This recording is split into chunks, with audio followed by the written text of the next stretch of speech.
사람마다 인생의 길이가 있습니다. 우리는 그걸 수명 또는 운명이라고도 말합니다. 그렇다면 왜 어떤 사람은 오래 살고 다른 사람은 짧게 살까요?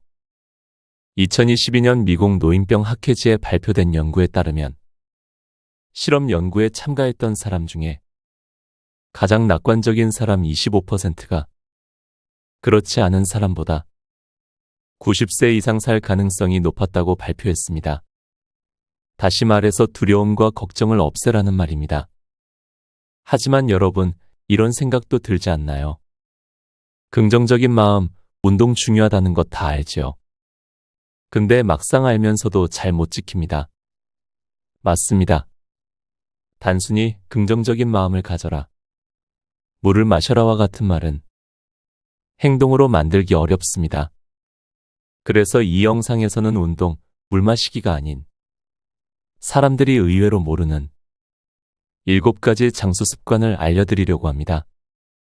지금 이 영상을 보고 난 뒤 한 번에 모든 걸 하려고 하지 않고 7가지 습관 중에 한 개만 딱 가져가겠다는 마음으로 30분 안에 실천해 보세요.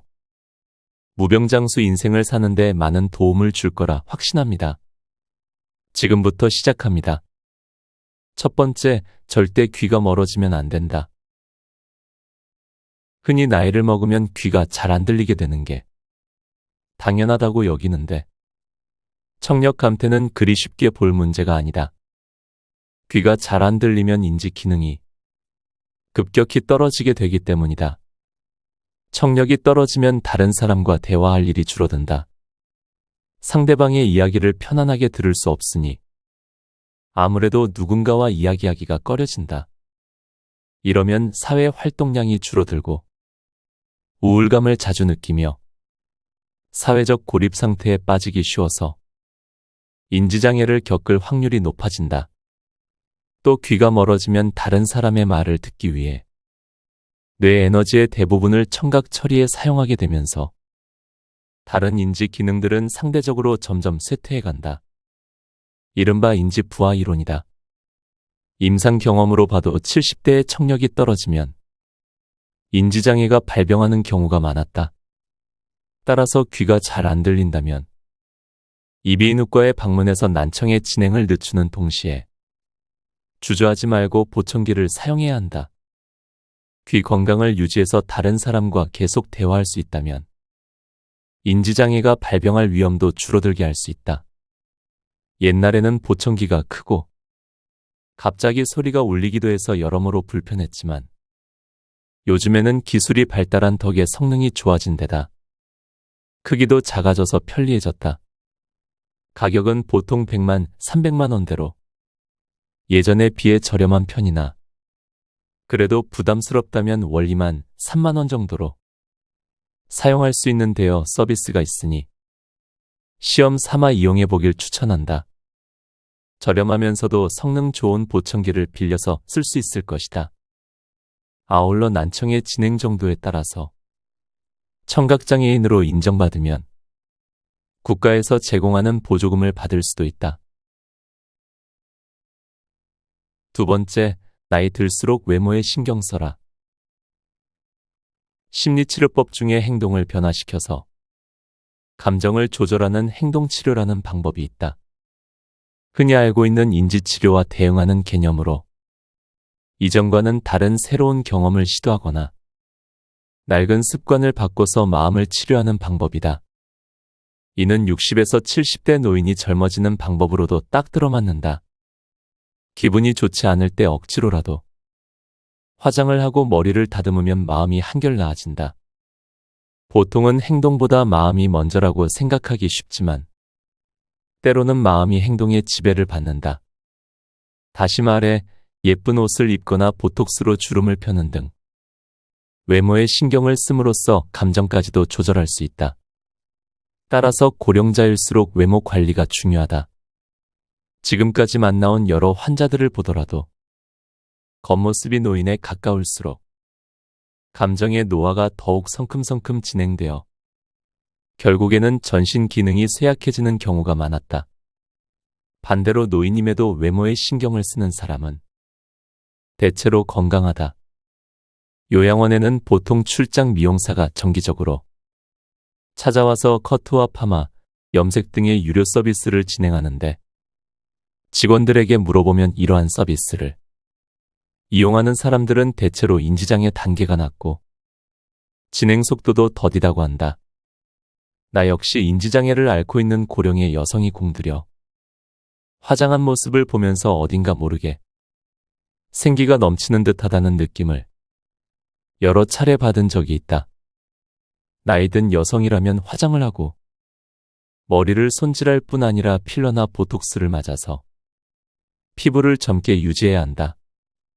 최근에는 가격이 상당히 저렴해져서 3에서 6개월에 한 번씩 30만, 40만 원 선이면 이용할 수 있다. 피부 관리를 받으면 확실히 눈에 띄게 주름이 펴지고 예뻐진다. 나이가 들어도 주변 사람들에게 충분히 매력적으로 보일 수 있다. 아직도 일본 내에서는 이러한 안티에이징 시술을 반칙이라고 여기는 사람이 많다. 하지만 노후에는 어떤 일이라도 반칙으로 단정 짓지 않는 사고방식이 필요하다. 세 번째, 고기를 먹어라. 강연장에서 고령자일수록 고기를 먹어야 한다. 라고 말하면 열의 9은 콜레스테롤 수치가 걱정된다는 대답이 돌아온다. 이러한 걱정을 덜어주기 위해 여기서 확실하게 언급하건대 콜레스테롤이 몸에 해롭다는 말은 가짜 뉴스, 즉 잘못된 정보이다. 오히려 노후에 건강하게 지내려면 콜레스테롤은 반드시 필요하다. 애초에 콜레스테롤은 인간을 포함한 동물의 몸을 구성하는 지방의 일종이다. 성호르몬과 세포막의 재료로서 생명체에게 없어서는 안 될 주요한 성분이다. 그뿐 아니라 뇌에서 세로토닌을 운반하는 중요한 역할을 맡고 있다. 세로토닌이란 뇌의 신경세포들 사이에서 여러 자극이나 감정을 전달하는 신경전달물질 중의 하나이다. 신경전달물질 하면 도파민이나 아드레날린이 유명하지만 세로토닌은 이런 신경전달물질의 분비량을 조절하는 지휘관 같은 존재로서 인간의 마음을 조종하는 역할을 담당한다.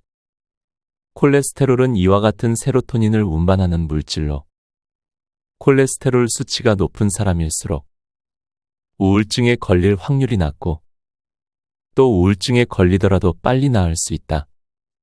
또한 콜레스테롤은 남성 호르몬인 테스토스테론을 구성하는 재료이다.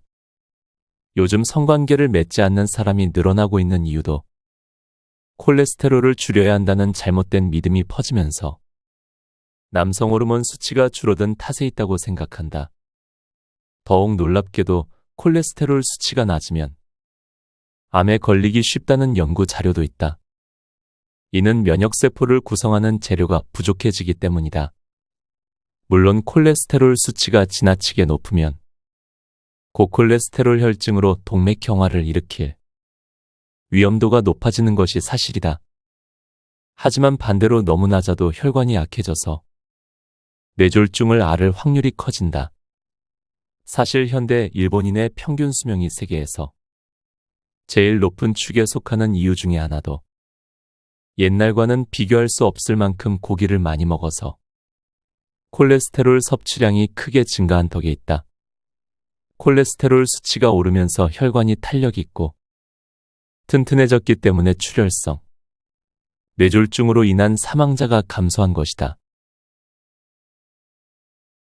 네 번째, 많이 씹어라. 음식과 관련해서 씹기의 중요성도 언급하고 싶다. 예전에 초등학생을 대상으로 다음과 같은 기억력 테스트를 실시한 적이 있다. 다양한 색깔의 판을 배치해서 30초간 외운 다음 그것과 똑같은 순서로 색깔 카드를 놓게 하는 시험이었다. 그런데 이때 껌을 씹으면 정확도가 2배나 올라갔다. 연구 결과 껌을 씹으면 뇌의 혈류량이 증가했는데 특히 기억을 관장하는 해마의 혈류량이 크게 늘어났다. 이는 우리가 음식을 씹을 때 사용하는 근육인 깨물근이 3차 신경을 통해 뇌와 이어져 있기 때문이다.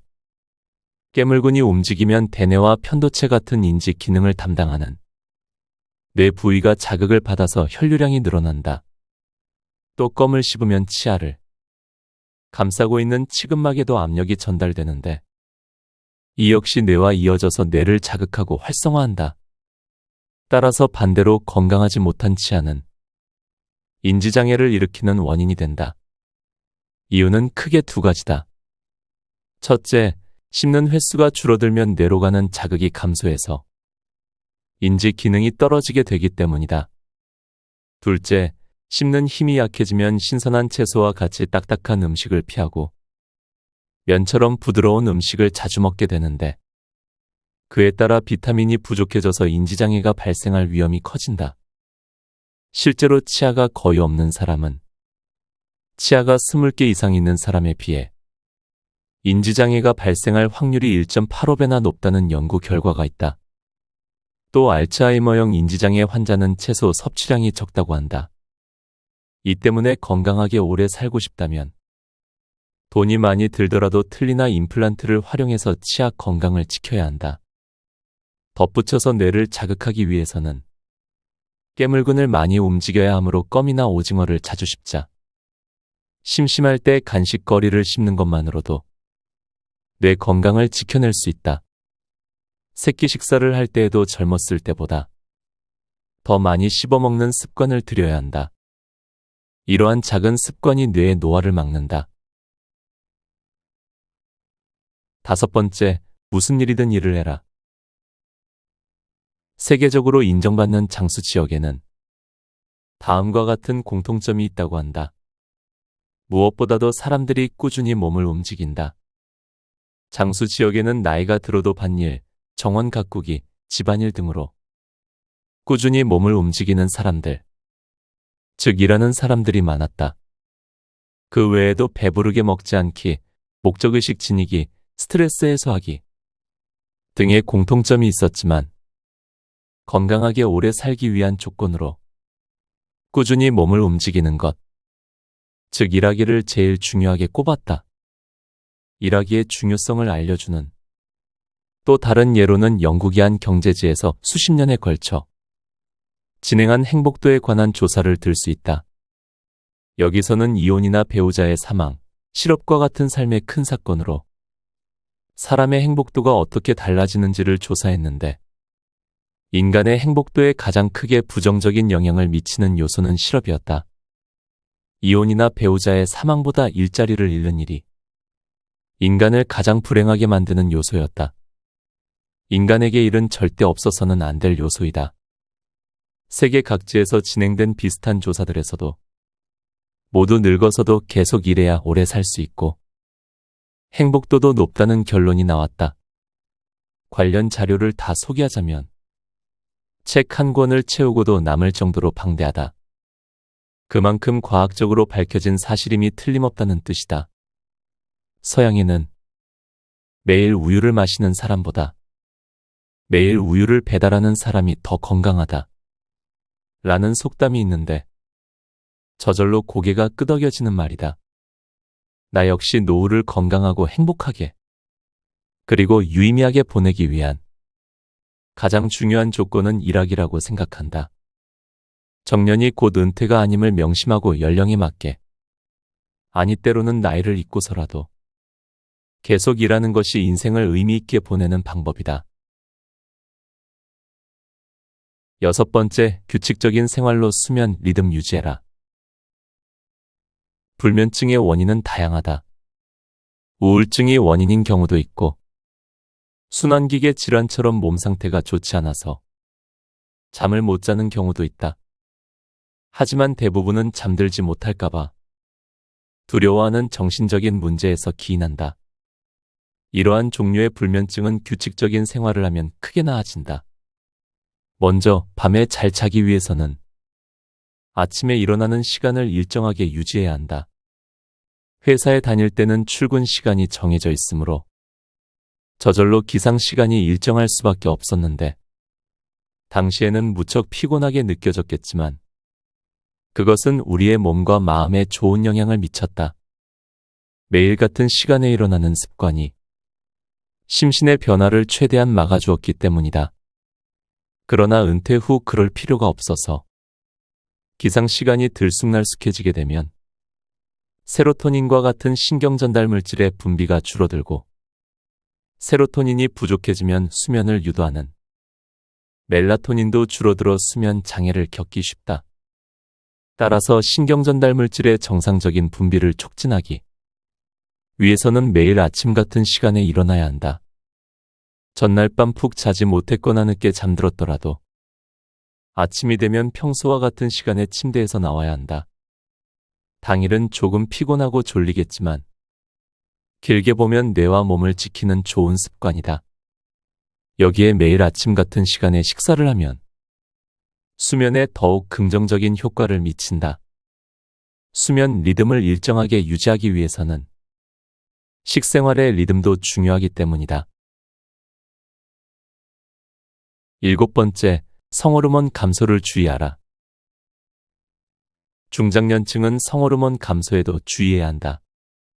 나이를 먹으면 남성은 남성 호르몬이, 여성은 여성 호르몬이 줄어든다. 남자든 여자든 모두 중성화된다는 말이다. 성호르몬 감소는 우리의 몸과 마음의 변화를 일으킨다. 이로 인한 갱년기 장애는 주로 여성에게서 나타난다고 알려져 있지만 사실 남성에게도 갱년기 장애가 찾아온다. 요즘에는 이를 LOH 증후군이라고 부른다. 갱년기 장애가 오면 자율신경계의 이상으로 온몸에 다양한 증상이 나타난다. 피로감, 권태감, 우라증, 다한증, 두근거림, 잔뇨감, 어깨 통증, 관절통 등 이것이 다 성호르몬 균형이 깨지면서 나타나는 증상이다. 특히 갱년기에는 남녀할 것 없이 마음의 병을 호소하는 사람이 늘어난다. 우울증 진단을 받은 사람은 보통 여러 가지 갱년기 질환을 함께 앓는 경우가 많다. 미국과 유럽에서는 성호르몬이 감소하면 호르몬 보충요법을 받는 것이 일반적이며 보험도 적용된다. 하지만 일본에서는 부작용을 우려해서인지 남녀 모두 이를 선호하지 않는다. 나는 여성이든 남성이든 호르몬 보충요법을 적극적으로 이용하기를 권장한다. 만약 갱년기 장애를 앓고 있는 남성이라면 주저하지 말고 병원에 있는 남성 건강 클리닉 등을 방문해서 상담을 받아보자. 나 또한 남성 호르몬제를 먹고 있는데 체력도 좋아지고 정신적으로도 큰 도움을 받고 있다. 마지막으로 노후에 주어진 73,000시간을 의미 있게 살고 싶다면 내가 태어난 1960년대에는 평균 수명이 남성은 65.3세, 여성은 70.2세였다. 당시 정년은 55세였으므로 퇴직 후 남성에게 남은 생은 고작 10년 정도였다. 텐마루에서 손자를 안고 햇볕을 쬐다 보면 문득 그날이 찾아오곤 했다. 하지만 지금은 퇴직 후 남은 생이 20년을 훌쩍 넘어 30년에 가까워졌다. 여생이라 부르기에도 민망한 긴 시간이다. 정년을 맞이한 60세라는 나이는 차라리 새로운 인생이 시작되는 해라고 봐야 한다. 노후에 우리에게 주어진 시간은 얼마나 될까? 식사, 수면, 목욕 등 일상생활에 필요한 시간을 빼고 나면 하루 24시간에서 대략 10시간 정도가 남는다. 1년으로 따지면 3,650시간이다. 요즘에는 80세까지는 건강한 사람이 많으므로 60세부터 20년 동안 약 73,000시간이라는 자유시간이 주어진다. 현재 연간 평균 노동시간이 1915시간이니까 20세부터 60세까지의 40년 동안 약 76,000시간을 일하는 셈인데 이렇게 본다면 정년 이후 우리에게는 젊은 시절 일했던 시간만큼의 자유시간이 또다시 생기게 된다. 노후에도 여전히 많은 시간이 남아있는 것이다. 노후에 주어진 터무니없이 긴 시간을 유의미하게 보내는 방법은 두 가지다. 하나는 쓰면서도 질릴 만큼 모범생다운 결론이지만 공부하기이고 나머지 하나는 일하기이다. 안타깝게도 인간의 뇌는 공부와 일 외에는 쉽게 질려버리기 때문이다. 유럽과 미국에서는 행복한 은퇴 생활이라는 말을 즐겨 쓰면서 일찍 은퇴한 뒤 노후에는 여행과 취미 생활을 마음껏 즐기며 살아야 한다는 사회적인 분위기가 형성되어 있지만 이는 어디까지나 분위기일 뿐 실상은 좀 다르다. 취미와 여행에 빠져 지내는 시간은 기껏해야 2에서 3년 정도이고 이후에는 이런 삶에 조금씩 실증내는 사람이 많아진다고 한다. 나도 환갑을 맞이하기 전까지는 60대가 되면 쉬면서 마음대로 놀고 싶다는 생각이 있었지만 이제는 그러한 인생을 살겠다는 마음을 아예 접었다. 내 성격상 취미와 놀이에는 금세 질릴 게 뻔하다. 그래서 힘이 닿는 한 앞으로도 계속 지금까지 해왔던 방식대로 일하자고 마음먹었다. 75세든 80세든 일할 수 있다면 계속 일하는 편이 좋다는 말은 과학적으로도 증명된 사실이다. 실로 다양한 연구와 조사를 통해 노동은 인간을 건강하게 오래 살도록 해주고 인생의 충실감을 느끼게 해주며 행복한 노후를 보내게 해준다는 점이 밝혀졌다. 물론 여기서 말하는 노동은 현역 시절 때처럼 매일 꼭 8시간 정도 근무해야 한다는 뜻이 아니다. 자신의 시간에 맞춰 파트타이머로 일해도 좋고 또 집안일이나 봉사활동처럼 다양한 형태의 노동도 포함된다. 곁에 두고의 짧은 생각. 오늘은 무병장수하는 7가지 장수 습관에 대해 책을 소개했습니다. 책을 읽고 제가 느낀 몇 가지 점을 나눠보려고 합니다. 첫 번째로, 수명은 우리가 생각하는 것보다 훨씬 다양한 요인에 의해 결정된다는 것을 다시 한번 깨달았습니다. 유전, 생활습관, 환경, 정신건강 등 이 모든 요소들이 복합적으로 작용하여 우리의 수명을 결정합니다. 두 번째로, 이 중에서도 특히 생활습관과 정신건강의 중요성을 다시 한번 깨닫게 되었습니다. 우리가 매일 수행하는 행동들과 우리의 마음가짐이 얼마나 큰 영향을 미치는지를 알려주는 중요한 주제였습니다. 세 번째로, 여전히 우리의 선택에 의해 크게 바뀔 수 있는 부분들이 있다는 것을 느꼈습니다. 이는 우리 스스로가 건강하고 긴 생을 살기 위해 노력할 수 있다는 긍정적인 메시지로 다가왔습니다. 마지막으로 이러한 이야기를 통해 우리 모두가 건강하고 행복한 생을 살 수 있도록 노력하는 것이 얼마나 중요한지를 다시 한번 깨닫게 되었습니다. 오늘 이야기한 내용이 여러분에게도 도움이 되었으면 좋겠습니다. 오늘도 함께 해주셔서 감사합니다. 책 70세의 정답을 읽고